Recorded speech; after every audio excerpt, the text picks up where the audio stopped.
Veve now has well over 2 million downloads, meaning there's a lot of you who are new to this space and are buying their first collectibles. However, with most of the new people I talk to, and even some of the older ones, they're always missing these 1 or 2 vitally important things that are going to help you in the long run and make you a lot more money just by doing so. And that's exactly what we're going to be talking about today. So let's get started. Welcome in everyone, my name is Andy and I appreciate you taking some time out of your day to come and watch this video on the channel. Just before we get going, if you do enjoy the content and you want to support me further, you can join the membership for some exclusive benefits, but if you just want to help out and subscribe to the channel, it means the world. It really is amazing to see so many new people on this platform and supporting Veve and joining the community. I think someone put up yesterday on Twitter that it took us about 11 months in order to get from 0 to 100k followers. I think in around 3 weeks, Veve's Twitter grew by like 33,000 followers, which is just insane to think about this journey, what they've been on, and all the work that they're continuously doing. But that does mean there's a lot of new people coming onto this platform, buying collectibles, and maybe being a little bit more naive to some of the things that many of us have fell victim to when it came to Veve itself. This is also not to say that a lot of veterans don't do this. I've seen a lot of people who don't do this either, and it's definitely hurt me before I started doing it as well. But I'm going to take you through them today. First thing that we're going to discuss is about buying and selling as a whole. Because these markets are new and it's allowing sort of average investors and average consumers to come in, they don't really understand market fluctuations. And if you've never been in the stock market or the crypto market, just being in NFTs, you'll realize that some things can drop 80% one day and rise 120% the next. It really does fluctuate, and one of the most important things that you need to think about is about selling low and buying high. Now, there's 2 things that you can use when it comes to this to help you. Favorites are Comey Wiki and Butt Thompson's spreadsheet, both the links down below. And you can also check out Cherry Charts, who makes incredible analysis on all the things up and coming. That one is paid, so there is a lot of information in there, but I will let you know that. All the links for them are down below. And what often happens is when someone comes into this space new and they buy something and they're really excited about it, they might not realize that they've bought an all-time high. And then they see that it drops 80% and they think, well, that's it, that's game over, and therefore sell. They also lose out on taxes there, and then they're even further below than what they'd done. And then again, they maybe try it once more and they buy something and don't realize what's happening with the market. And again, it dips, and again, they sell, and eventually they just decide to leave the app because they've lost their money already. They don't really know what to do, and they've just messed up twice. So they've lost both times and are just sick of what's going on. The market does move in some form of trends. And what I want to say to you before you actually get into all of this is to watch the market before anything else. Don't buy anything, don't FOMO into anything that you're really excited about. There's always an opportunity to buy into something. Just watch the markets. Go into a Comey Wiki and see what the prices are doing and maybe why they're doing it. Link it up to Veve's Medium articles and see why they're maybe moving that way, and if dips often happen when big news occurs. See if you can actually find out the patterns that happen with the ones that are FA characters compared to something like FE, not any first appearance that they've had. This will allow you to see what people often price these things at and how they actually move. Let's take an example of something like Supergirl. In her first drop, she was the ultra rare with the DC Supergirls. And then she had a second one released, which wasn't an FA, second DC series that we'd had when it came to Wonder Woman, Batgirl, Hawkgirl, and Supergirl. Now, Supergirl and Batgirl both do not sell above the first series because they're not the first appearance. So if you FOMO'd into the Supergirl, who was the second appearance of her, for quite cheap, you might think you've got that on a good deal and she will continue to rise. However, you've got to think about what people popularise Supergirl as, how popular she truly is, and if the price is actually going to move. For the price that you're getting her at, I would much rather buy something like Steve Rogers FA for the Captain America and the Marvel Mighty series. You're more likely to make a better return on that, and that's just about purely understanding the market and what things do. Most people don't ever think about this sort of stuff and just buy into stuff thinking that it's going to give them the return on investment. If you're purely looking for profit, then you've got to make sure that you're looking at the market and understanding that as a whole. But if you're someone who's just collecting what you love, keep doing that. That's the best thing to do. And at the end of the day, we have no idea if this will go to zero or if this will actually be something in our future. So the most important thing for you to do right now is collect what you love. But if you're someone who's purely looking for the flip, understand the markets first. Don't buy anything until you learn what the markets do and what trends often happen. I've got a video solely dedicated to this, and if you're really dedicated to actually pushing yourself further, then this will be the video for you. Now, the second one I'm going to talk about is the biggest one of them all, and this is what I've seen the majority not do, and that is actually having a plan. A plan for this whole space. is so underrated. Honestly, I've made so much more money by just having a plan and sticking to the plan because I'm convicted in what I've set myself and the targets that I have made. So what should you actually include in this plan? What should your plan be, and why should you even have it? Well, the why is to be convicted in the decisions that you make. A lot of people cave into FOMO because everyone else is doing so. But when you have a plan, you're able to take a step back and use your logical brain for a second and not just get too emotional with what's going on.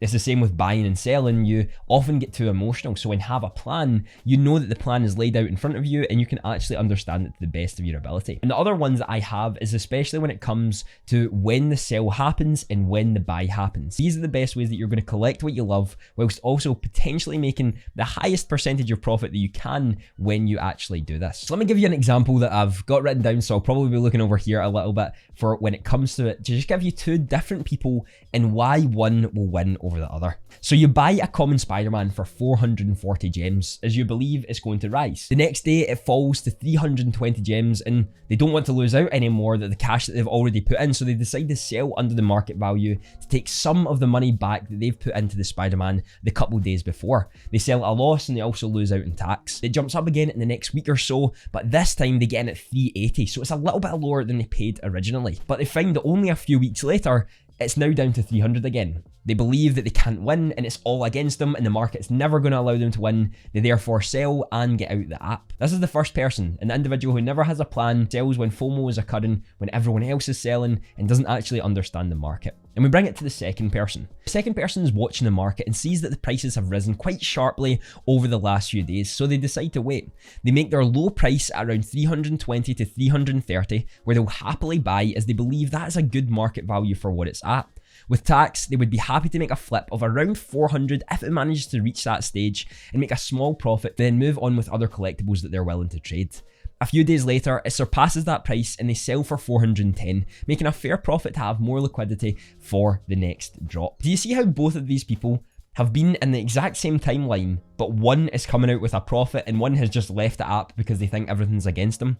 This is maybe a little bit of an over-exaggeration for the first person, but I wanted to make that clear as to what actually occurs in this space. When people buy into FOMO, they're often left holding the bag, don't actually have the liquidity to trade other things to make more profit again. One of the best examples that I can give for this is Pride Givenchy.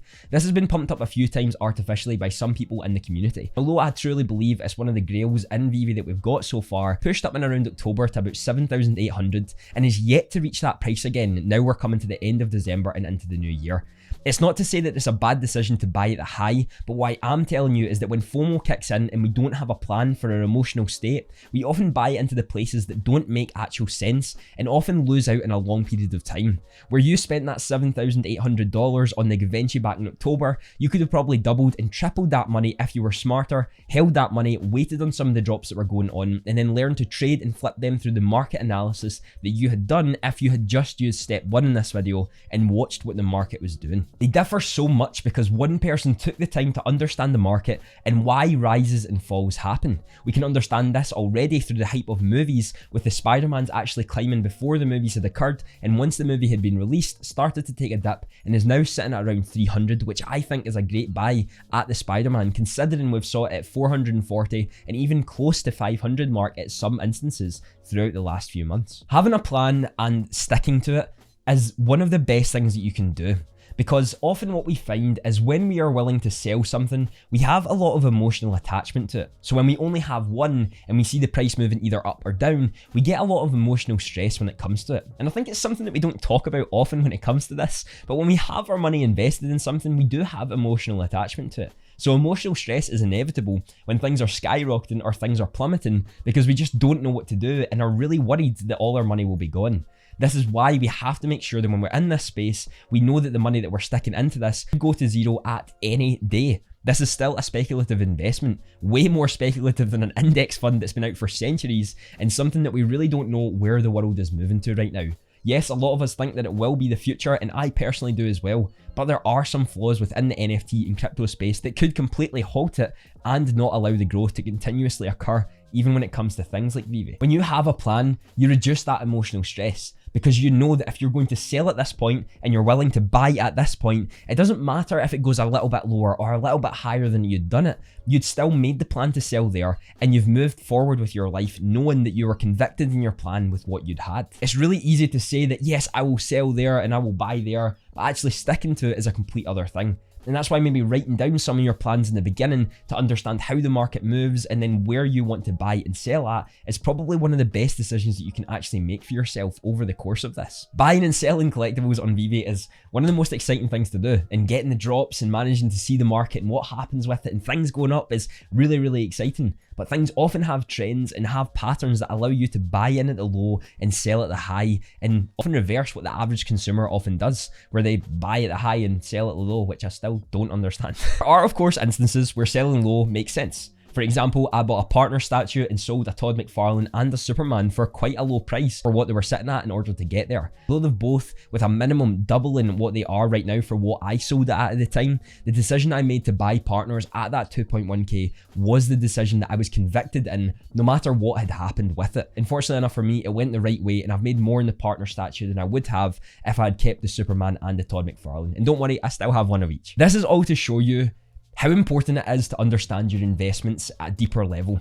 There's so many people who ask me questions about how to take out your money on Veve and how to turn it into fiat, yet you should be doing that research before you come into any investment. You should know the ins and outs of the company and what's happening and why things are happening the way they are. That will turn off some people from their investment, and that's completely fine. Just as much as if brands are in here, that will turn them off, as they'd rather have individual artists, maybe like Frank Kozik or Jermaine Rogers. And again, that's totally fine. But understanding your investments and understanding your plan for these investments is going to be one of the best decisions that you ever make when it comes to this.